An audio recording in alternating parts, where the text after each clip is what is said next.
കന്യാമാതാവേ, Ave Maria കന്യാമാതാവേ.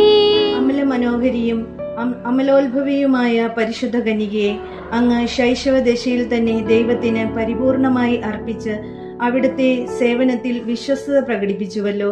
ദിവ്യനാഥേ, ഞങ്ങളും ദൈവസേവനത്തിലും അങ്ങയോടുള്ള സ്നേഹത്തിലും വിശ്വസ്തരായിരിക്കുവാനുള്ള അനുഗ്രഹം നൽകി അരുളണമേ. അങ്ങ് ലോകപരിത്രാതാവിനെ പ്രതീക്ഷിച്ചുകൊണ്ട് ദൈവത്തോട് പ്രാർത്ഥിച്ച് അങ്ങിലും ലോകത്തിലും ദൈവസുതനു വാസസ്ഥലം സജ്ജമാക്കി, ഇതുപോലെ ഞങ്ങളുടെ ഹൃദയങ്ങളിൽ ദിവ്യരക്ഷകൻ ഹൃദയനാഥനായി വസിക്കുവാനുള്ള അനുഗ്രഹം പ്രാപിച്ചു തരണമേ. അമ്മേ, എൻ്റെ അമ്മേ, എൻ്റെ ഈശോയുടെ അമ്മേ, അമ്മേ എൻ്റെ അമ്മേ, എൻ്റെ സ്വന്തം അമ്മ നീയേ.